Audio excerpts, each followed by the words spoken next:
Olá, tudo bem? Nós estamos começando o nosso conteúdo da Escola El 2025 e nós vamos estudar inicialmente o livro de Tiago. Vou dar uma dica para você que é nosso aluno da Escola El, que você possa pegar esses 5 capítulos e ler todas as semanas. Leia o livro de Tiago, ele é pequeno, mas é um livro que por muitos é considerado o livro de Provérbios do Novo Testamento. O livro de Tiago foi escrito por Tiago, não Tiago o apóstolo, mas Tiago, o irmão de Jesus Cristo, o irmão, filho de Maria, que o texto de Marcos diz que no início não cria em Jesus.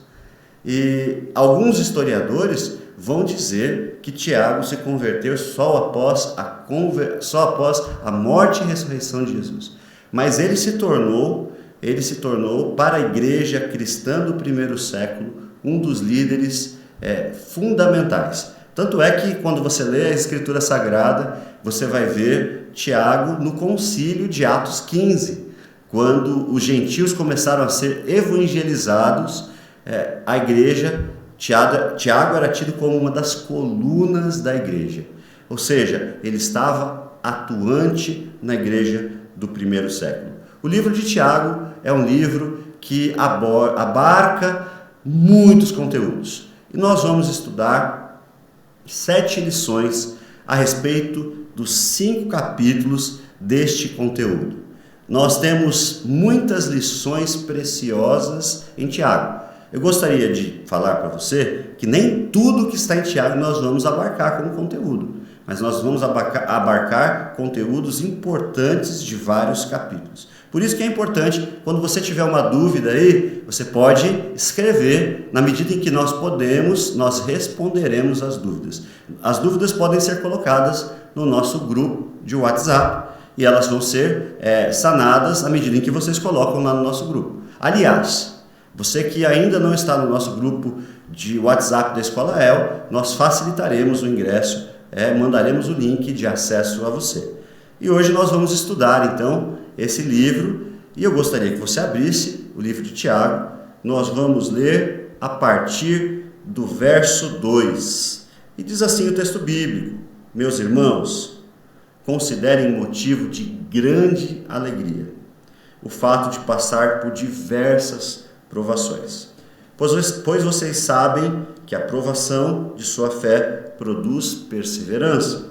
E a perseverança deve ter ação completa, a fim de que vocês sejam maduros e íntegros, sem que falte a vocês coisa alguma. Até aqui. Vamos orar? Amado Deus e Pai, muito obrigado, porque Tu nos deste as Escrituras Sagradas, esse livro que é a Tua Palavra que fala a nós. Dá-nos sabedoria para viver de acordo com Tua Palavra. Quando Moisés morreu, Deus deu uma ordem a Josué. Ele falou: olha, Josué, não temas, não te espante. E aí ele vai dar uma direção clara para ele. Medite neste livro, Palavra de Deus, dia e noite. Não se desvie nem da direita, nem para a esquerda. E aí ele faz uma promessa. Porque se assim você viver, todo lugar que você pisar a planta dos vossos pés, vô-lo darei. O que ele está querendo dizer? Que um filho de Deus que conhece as Escrituras, medita nelas, tem elas na mente, estuda, busca entendê-las, interpretá-las corretamente e viver de acordo com o que crê, esse filho e filha de Deus acaba sendo abençoado. Quando nós vivemos por princípios, ou seja, tomamos decisões por princípios, não apenas baseado em emoções, não apenas baseado em nossas próprias convicções, que são às vezes até lógicas humanas ou conselhos humanos, mas nós tomamos as nossas decisões baseadas em reflexão, em oração, em meditação no que Deus tem para nós, dificilmente a gente erra.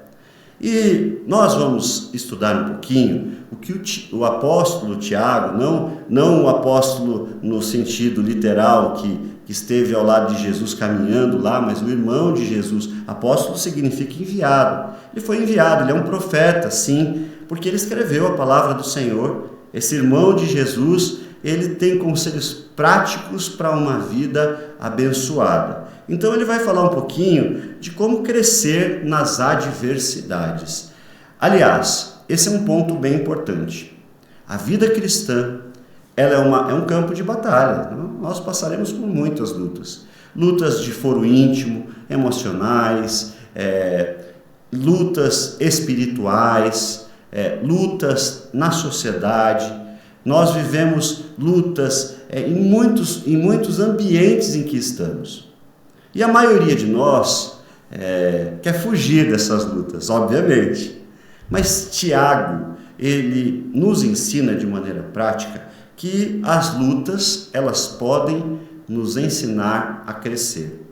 Passar por batalhas fazem com que nós tenhamos um crescimento adequado. Aliás, quando a gente olha o início da vida, uma mulher que está gestando, o começo da vida humana, o início da vida humana, vem com base em luta. A criança sai por meio daquelas contrações e a mãe precisa fazer muita força, e ali há o nascimento de uma criança. E a Bíblia diz que as crianças são herança do Senhor. Ou seja, as grandes virtudes cristãs, as grandes conquistas cristãs, às vezes o alvo da maturidade cristã está em aprender a lidar com a luta. Isso mesmo, aprender a lidar com a luta. Essas lutas que nos fazem mais forte. Talvez o desemprego, talvez a incerteza de alguma coisa, talvez uma doença ou qualquer coisa. O texto bíblico deixa claro que a gente pode fortalecer a nossa fé, a nossa espiritualidade, crescer em maturidade a partir de uma luta. O contexto do livro de Tiago era que os cristãos, eles tinham sido dispersos, ou seja, a igreja, com exceção dos 12 apóstolos, que ficaram em Jerusalém, foi toda dispersa sob a diáspora. E sendo dispersos, eles começaram a viver em vários lugares e começaram a ser perseguidos por sua fé. Começaram a se estabelecer em outros lugares. Após essa dispersão e essa perseguição, os filhos de Deus passaram a viver em ambientes que não eram os seus próprios ambientes, hostis. E se sentindo perseguido e vendo aquele povo sofrendo tanto, Tiago, ele manda um encorajamento. Ele enxerga nas provações um elemento de Deus para fazer pessoas mais parecidas com Jesus. Fazer de pessoas mais parecidas e provadas e maduras. Então Tiago está dizendo, olha, vocês estão sofrendo aí, vocês estão sendo dispersos, saindo de suas casas, mas olha, esse elemento da provação faz de vocês mais forte. Então lembre-se, querido irmão, quando você passar por provações, ou diversas provações, e daqui a pouco a gente vai ver esse elemento, entenda que a provação é sim uma escola. Uma escola. O sofrimento, muitas vezes, ele nos refina, ele nos transforma. E quando a gente pensa em transformação, eu espero que sempre seja para melhor. Porém, muitas pessoas que sofrem, elas se tornam versões piores. Deus não quer usar o sofrimento para que você endureça, para que você afaste-se. Muito pelo contrário. Ele quer usar essa circunstância para fazer de você alguém mais frutífero, mais abundante, mais firmado e assim cada vez mais conectado com Ele. E as adversidades, elas nos desafiam a manter firmada a nossa fé. A nossa fé ela é firmada nas adversidades. O objetivo principal do nosso estudo de hoje é mostrar como a adversidade pode ser uma ferramenta de Deus para moldar o nosso caráter, para fortalecer a nossa fé e para produzir maturidade. Se você olhar o texto bíblico, diz que Jesus ele foi impelido pelo Espírito a ir ao deserto, onde foi tentado pelo diabo. E durante 40 dias e 40 noites jejuou. Ou seja, Jesus, ele foi levado pelo Espírito a uma situação de provação. Muitas vezes nós não permitimos isso. Nós queremos fugir de toda e qualquer provação. E por isso, muitas vezes, a nossa maturidade espiritual, ela fica comprometida. Existem pessoas que não crescem espiritualmente porque chegam na hora da luta, elas resolvem as coisas a seu próprio modo. Elas esquecem de Deus, das orientações de Deus e seguem apenas os seus instintos emocionais. E aí tornam-se cristãos imaturos. Por isso que nós, no meio da igreja, nós convivemos com tanta gente imatura. É porque essas pessoas, ao invés de quando são provadas, elas buscam a orientação de Deus na provação, elas acabam buscando escape da provação, que seria um meio pelo qual Deus pode transformá-la em uma pessoa mais preparada. Elas acabam fugindo das provações e se transformam em cristãos imaturos, inseguros, infrutíferos, não fortalecidos e não firmados. E esse é o objetivo, e tem que ficar muito claro para você, de que Deus permite o sofrimento para não apenas nos santificar, purificar, mas também nos firmar, nos fortalecer, nos ensinar, nos amadurecer. Você precisa entender que Tiago está dizendo: olha, irmãos, tende por motivo de grande alegria quando passarem por diversas tribulações. E ele diz algo interessante: a alegria nas provações. E aqui a gente vai ter um contraste, tá bom? Porque a alegria é um sentimento. E quando nós estamos sendo provados, normalmente o sentimento é oposto à alegria. Mas Tiago vai dizer: olha, tende por motivos de grande alegria passardes por diversas provações. A alegria mencionada aqui não é uma alegria emocional. Ninguém gosta de quando está doente e tomar uma benzetacil. Não é isso? Quem já tomou uma benzetacil sabe quanto dói. Mas melhora. Não é uma alegria emocional, porque ela não a provação não vai trazer em nós os sentimentos de alegria, tá? Possivelmente de tristeza, de depressão, de insegurança, de medo. Contudo, neste momento, o Senhor quer nos ensinar a depender única e exclusivamente dEle. Única e exclusivamente dEle. Quando João Batista foi ao deserto, e na verdade João Batista viveu no deserto, Deus estava ensinando João Batista a viver não dependendo de suas emoções, porque possivelmente ele se sentia sozinho no deserto, mas dependendo do quê? Das direções que Deus dava. Eu quero dizer que as provações elas não são para sempre, mas essa alegria que a gente está falando aqui, ela é mais do que um sentimento, ela é posicional. Ela é uma alegria oriunda da fé. Como assim? Quando nós estamos passando pelos vales da tristeza, nós precisamos ter os olhos fitos na nossa fé. Algum tempo atrás estava passando por diversas provações e um texto não me saía da cabeça, o Salmo 123. Aqueles que semeiam com lágrima ceifarão ou colherão com júbilos de alegria. Embora o momento eu não estivesse com um sorriso consolidado no rosto, a minha esperança estava na palavra de Deus, que me dizia: olha, aqueles que semeiam com lágrimas colherão com júbilos de alegria. Então, a tristeza, os momentos de sofrimento, eles nos aprimoram. Hernandes Dias Lopes, quando comenta esse texto de Tiago, ele diz o seguinte: a verdadeira alegria cristã não é a ausência de problemas, mas a presença de Cristo nas provações. O Emanuel, o Deus conosco, o Deus imanente. Ele explica que as provações nos aproximam de Deus, devem pelo menos. purificando a nossa fé e removendo as impurezas do nosso ego. E essa tem que ser uma oração que você faz. Quando passa por aflições, pelos vales, que às vezes são sombrios, às vezes nos causam medo, Deus, refina a minha vida, para que eu possa parecer mais com o Senhor.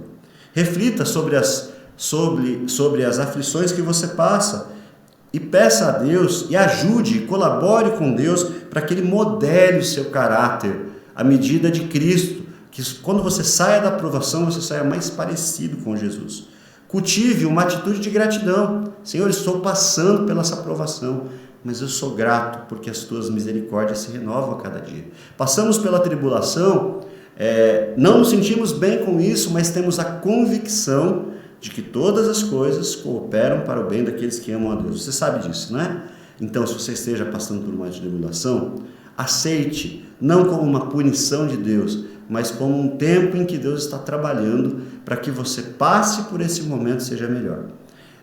Passando por provação em alegria. Essa alegria não é uma alegria gerada pelas emoções, mas é uma alegria gerada pela fé, sabendo que Deus está fazendo algo em você, a partir de você, e que a partir disso grandes coisas virão. Deus vai consolidando etapa por etapa. Uma palavra muito forte para mim nos últimos anos é processo. Deus usa as tribulações para fazer processos em nós. Cultive essa gratidão a Deus. O segundo elemento importante para a gente entender a respeito das provações é que a provação, ela produz perseverança. O texto vai dizer no verso 3 a respeito de perseverança. Perseverança é o ato de não desistir. Não desistir da vida, não desistir da fé. Aliás, Jesus, ele deu um alerta para a sua igreja. Ele diz assim: aquele que perseverar até o fim será salvo. A perseverança é produzida pela tribulação. Quando nós estamos tranquilos demais, acomodados demais, isso aconteceu com a igreja em Jerusalém. Eles estavam muito acomodadinhos e aí Deus vai lá e usa uma tribulação. Então eles são expulsos e perseguidos, e aí acontece o que nós chamamos de diáspora.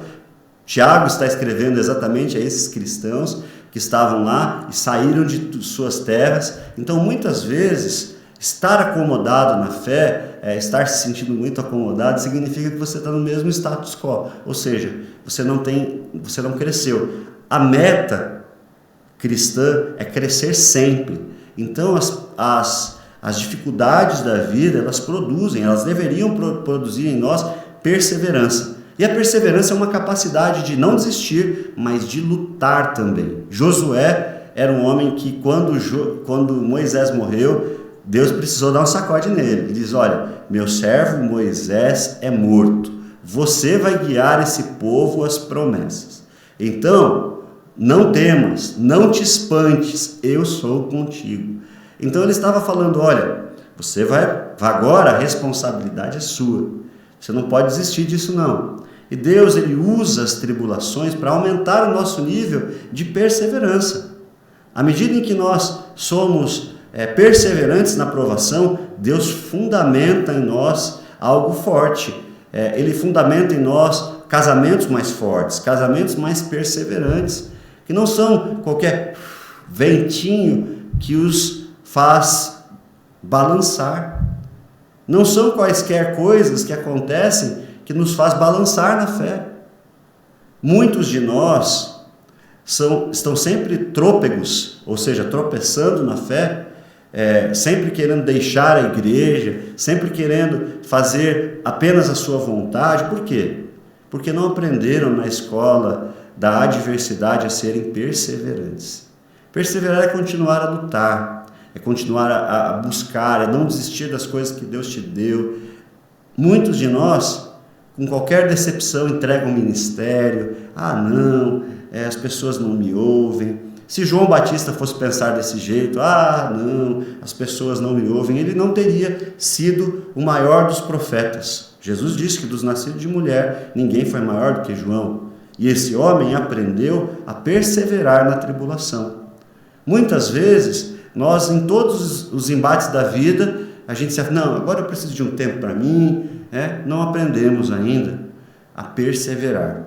Lembrando que a nossa vida em Cristo é eterna. Mas nós conquistamos o galardão, a maturidade para esse tempo por meio de enfrentar as provações.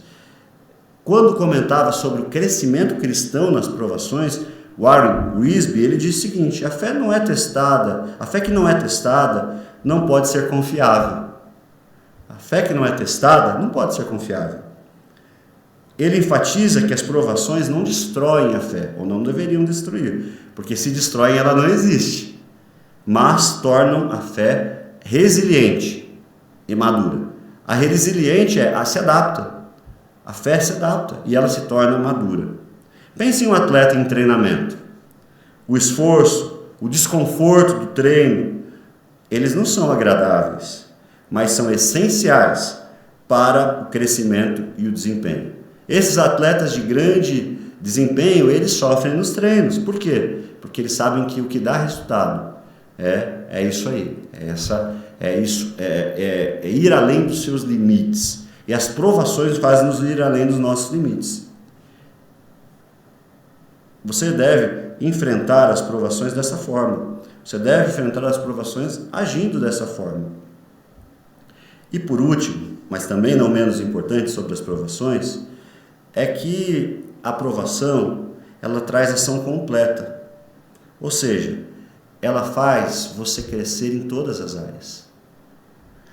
Tiago está dizendo que uma pessoa que persevera na provação, essa provação traz ação completa. Olha o que ele diz: a perseverança deve ter ação completa, para que vocês sejam perfeitos, íntegros, sem que lhes falte nada. Ou seja, a perseverança nos conduz à maturidade. E a maturidade nos leva a níveis maiores diante de Deus, espiritualmente, diante dos homens, ministerialmente, permitindo que Deus complete a sua obra em nós. Quando você se deparar com uma provação, não fuja dela não. Não use armas carnais. Deixe Deus te modelar. Nós somos o vaso e Ele é o oleiro. Deixe Ele modelar as nossas imperfeições. E normalmente Ele faz isso por meio do fogo, por meio das provações. John Stott, ao falar sobre o poder da perseverança que nos torna pessoas perfeitas que não pecam, mas que se tornam cada vez mais parecidas com Jesus, íntegros e preparados, John Stott ele vai dizer o seguinte: a maturidade cristã não é medida pela ausência de problemas, mas pela forma como reagimos a eles. Vou ler de novo, tá bom? A maturidade cristã não é medida pela ausência de problemas, mas pela forma que reagimos a eles. Você pode ter problemas no casamento. A maturidade cristã não é medida por não ter problemas no casamento, mas como você reage a isso. Não é em qualquer briga sair de casa, não é em qualquer discussão falar coisas, não é em qualquer discussão dormir brigado, nada disso. É resolver as coisas, é ser maduro o suficiente. Obviamente que vocês têm os seus pastores e líderes para quando vocês não conseguem resolver sozinho, pedir ajuda. Mas para vocês crescerem, vocês precisam aprender a pedir muito menos ajuda aos homens. Não é que não devam pedir, mas pessoas maduras, elas aprendem a lidar com os seus problemas. E só em último caso, pessoas maduras também pedem ajuda. Naquele caso, pessoas imaturas toda hora são como crianças. E Tiago e John Stott está dizendo isso. A maturidade cristã não é medida pela ausência de problemas, mas pela forma como reagimos a ele. John Stott destaca que Deus deseja não apenas nos salvar, mas nos transformar à imagem de Cristo. Um exemplo disso é José no Egito.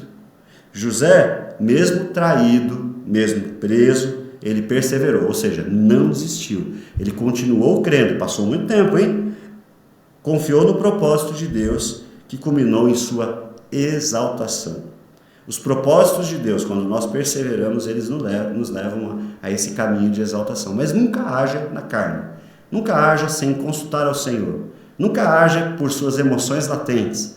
Busque sempre caminhar pelo que você crê, pelo que você vê nas Escrituras, e quando você não conseguir ouvir peça conselhos ao Senhor e aos seus líderes, às pessoas que você conhece.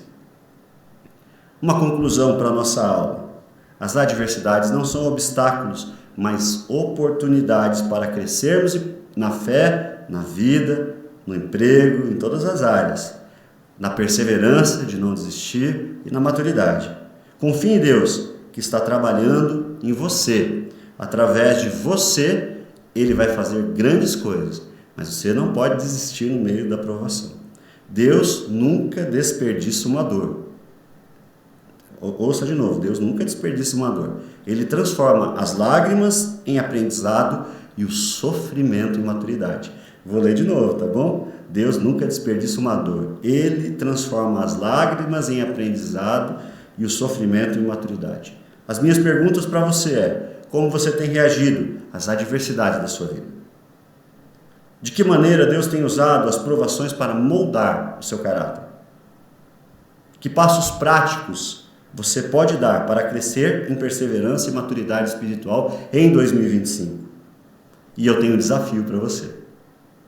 A próxima vez que enfrentar uma dificuldade, lembre-se, Deus está moldando um futuro grandioso em você, na sua vida e nos que convivem com você por meio da provação. Então, você não se esqueça, quando passar pela provação, lembre-se de que a alegria é circunstancial. Você vai precisar entender que tende por motivos de grande alegria, é saber que a provação não é, que feliz que eu estou, não é que felicidade, estou passando por um momento em que Deus está me transformando, ou seja, eu tenho uma real razão, quando passo por essa tribulação, de saber que Deus tem um tempo melhor para mim no futuro. A segunda lição, é que a provação ela produz perseverança, ou deveria produzir, e a perseverança ela faz ação completa, transformando você em uma pessoa mais madura. E eu quero terminar a nossa lição de hoje, com essa frase